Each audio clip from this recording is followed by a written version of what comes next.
me. My name is Flora Muglia. I'm the director of sales at Zinnia, and I'm really looking forward to just sharing a little bit about our journey and getting some feedback from you today. So let's jump right in.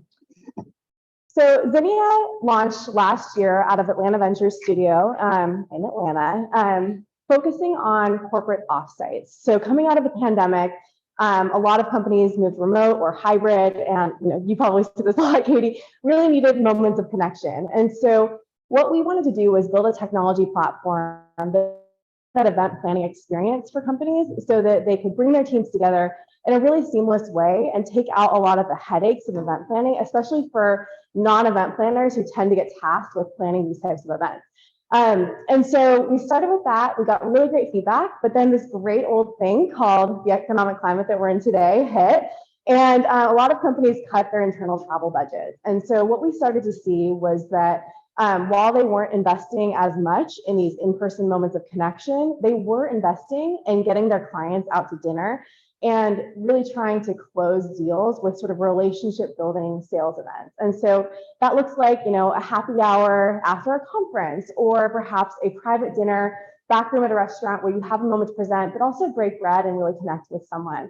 And so we just launched that platform this past month and are getting really great feedback on the experience. But we also have an exciting future as we think about AI, like a lot of companies today, and thinking about ways to further drive connection for customer relations, but also for employees, and so that you can walk into a room and know exactly who you're meeting with and what you want to say to them, but also think about events and who you'd want to sit people next to, for example, based on their background. So affinity profiling based on personal connections, thinking about what types of venues might be relevant for an attendee. For example, like if I'm a CMO, I maybe, a lot of CMOs are women, maybe a sporting event could be the right thing, or it could not be. Like, would it be more fun to do something that would better fit the profile of the people that I'm trying to take out and really sell to at the end of the day? That's been our journey so far. I did want to share with you our mission and vision. So our mission is to empower organizations to plan and execute engaging and profitable sales experiences using AI. And our vision is for human connection to be at the center of every organization. And so we really believe that relationship selling wins, and that when you break bread with someone and actually connect with them on a human and personal level, you're way more likely to actually close business at the end of the day and really kind of drive your business forward. But it's also true of team building as well, right? You're more likely to have synergy when you get your team together and actually, connect on that. So what we're trying to solve for is the fact that planning these events takes a lot of time and energy, and a lot of times the people who do it are not doing it as their day job. If I'm a salesperson, I want to be on the phones talking with my customer. I don't want to be, calling restaurants and trying to find availability and space and accessibility needs and, gluten requirements and all the different things. And so we really kind of help streamline that process so that you can plan and book in just a few clicks, and we take care of all the rest for you. So here's just a little bit about how it works today. So you share some information about what you're looking for, make some selections. We curate options for you based on what you fill out, and you make your selections, and then we handle all the rest. So the technology is able to intelligently pick up on kind of what you're looking for, and then we can help handle all the logistics on the back end. We also really help, I got some formatting issues too, just a one-stop shop. We also help with a couple of other things. So tracking budget and attendance for your events, helping invite your clients. So you can actually send direct invites, calendar invites from our platform. So once you actually have the attendees, you can load them in and send it directly.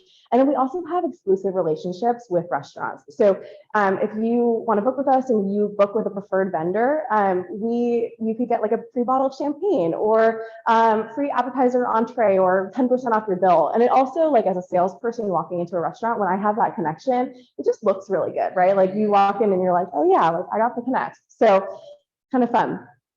So looking ahead, we've got a lot on our plate, as you can tell. We're looking at building out these executive summaries, thinking about ways to actually pay the restaurants and the vendors directly. So contracting is a huge pain point. And so the ways that we can kind of streamline that process is something that we're looking to build. Some of those affinity profiles and smart demographic recommendations, app integration, and then also CRM and expense integration. So if I'm a salesperson, I need to be able to connect to my CRM. I also need to connect into expense tools at the end of the day. Really kind of working the way that I work is our goal. So I wanted to give you a quick little snapshot on Zinnia AI. So this is really when we think about like what that looks like. Have you guys watched Silicon Valley? Anyone in here? So in season 1, they walk into the TechCrunch conference, and Jared has this huge printout of all the people that they need to talk to at the conference and everything that they should say. That's Zinnia AI. So thinking about what you need to know about them on a personal and professional level, any kind of key background pieces about their company. Did they just do layoffs? Is that a big news update? What did they come out with in their earnings report? Any kind of key information. What are the talking points that I need to hit so I can walk in, to a dinner, walk to my car, have it on my phone, and know exactly what I need to say at any given time, or just kind of between Zoom calls. Also, it's like a really quick, easy search that you can do. So I wanted to share,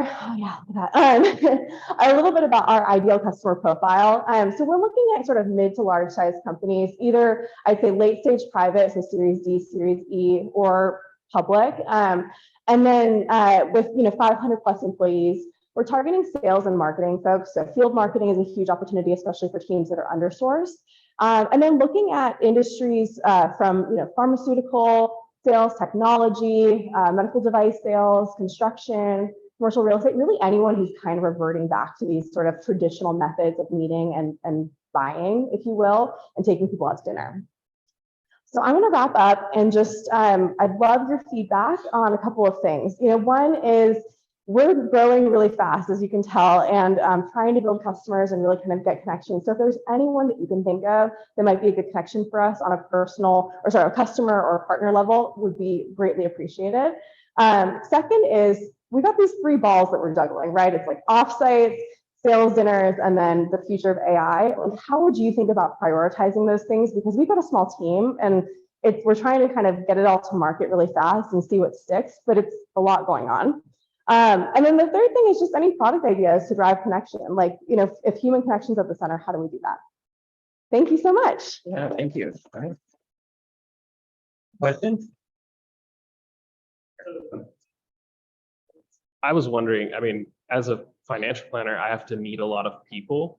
And like, I was just wondering, how would this work? Could you work this for an individual as well as Absolutely. a company? Because like, honestly, it would be pretty awesome if I had this in my pocket, going to meet a new potential client. So what does that look like for an individual? Is it like affordable to an individual or just like within the budget of a larger company?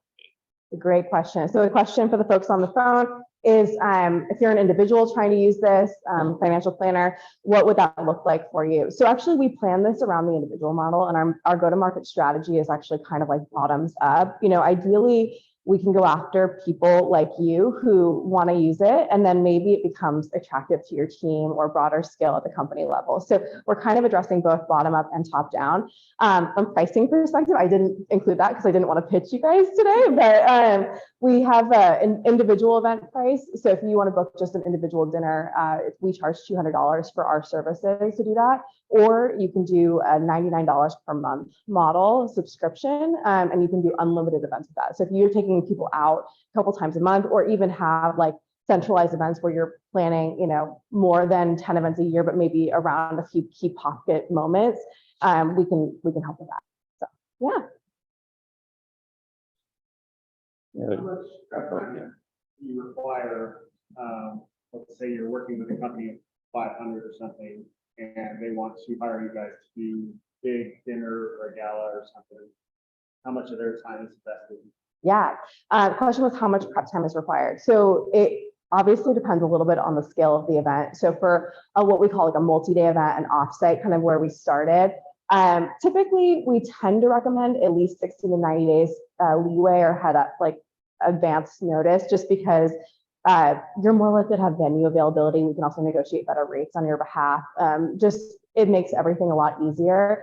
For these types of repeatable dinners, it's 2 to 3 weeks out is typically what we recommend, just so that we can make sure that we've got availability. And so, yeah, it kind of depends on the size and scale of what you're looking to do, and also how many different components are included in that event. You know, if you're planning a gala that has entertainment, catering, you know, different installations and things like that, we want to make sure we're able to do a really good job. And so it's always good to have a little bit more time. So I think Robin had a question next. So I think one of the things that resonates with what you're trying to do is that human connection is at the center of sales.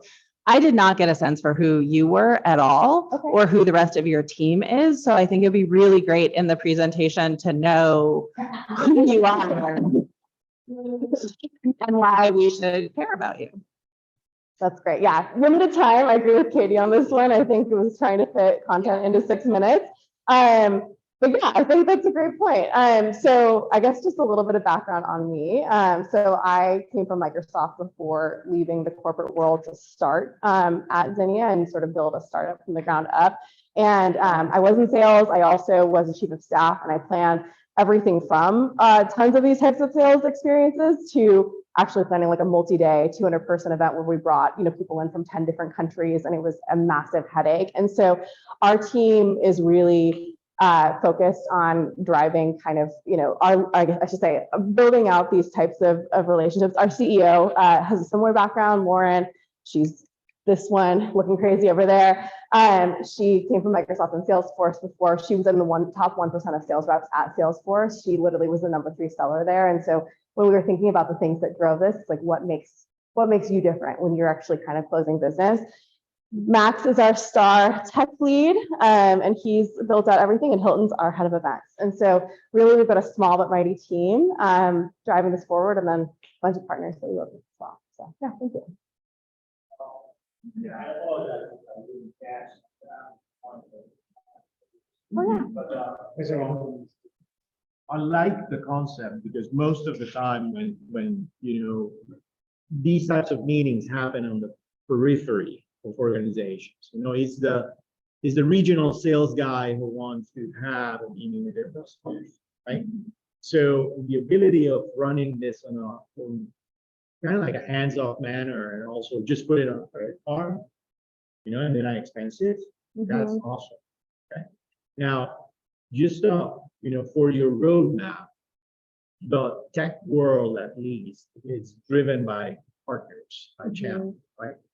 And there is this thing that not everybody knows about. You probably know about it if you come from Microsoft. Is the MDS, Marketing Development Funds, that it's Microsoft money, for example, that is available for the partners.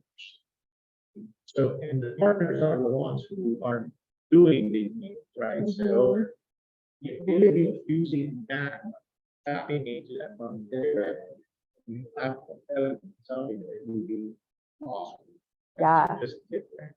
Great feedback. Just I don't know if folks on the phone can hear, but yeah, the feedback was for marketing development funds, like companies like Microsoft allocate funding for partners to run these types of events. Yeah, it's actually been a huge opportunity. We've worked with a number of Microsoft and Salesforce partners, and it's really interesting to see just how much also the big companies actually are like, oh, you know, even though we're like the #3 company in the world, we don't have budget for this, but our partner does. And so actually kind of doing that has been an interesting strategic approach. So yeah, great feedback. One question, or like, I guess, comment back.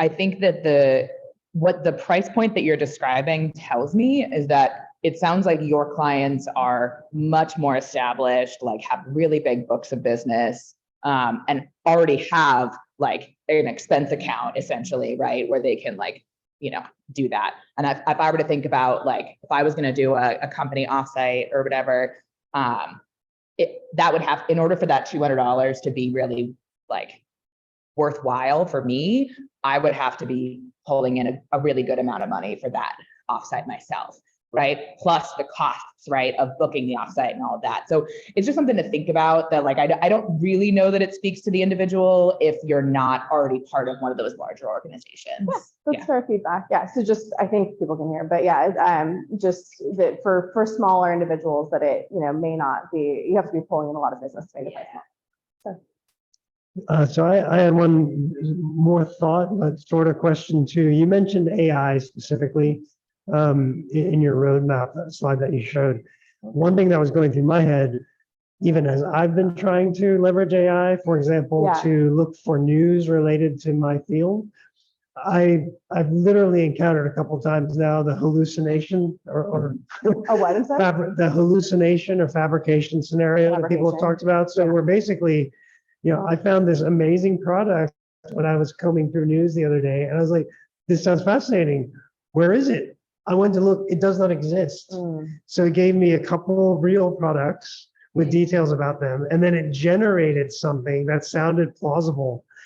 And I couldn't help but wonder, how would that impact how you're intending to leverage AI? So Yeah, so great question. Kind of actually, so I attended a panel last night that was all about kind of AI in the future. And like one of the points that they made on the panel was like in authenticating veracity of information and sort of like not truth per se, but the fact that somebody did say the thing that they said, or the fact that like they did have this experience. And so making sure that you're not kind of propagating fake news effectively as part of what you're building out. So yeah, I think it's a really great thing for us to think about on the roadmap. I don't know that I have an answer to it, but I think, as we can at least pull, reputable news sources as an example. Now, of course, now they have to have reputable sources for them to, but that's part of their business, right? As this world of deep fakes and everything becomes more and more prevalent, like, Bloomberg won't be able to stay Bloomberg if they're pulling fake information. And so if we continuously pull from Bloomberg because we know it's a trusted source, then it becomes a way for us, I think, to think about those things. But yeah, I mean, LinkedIn is only as true as people make it, right?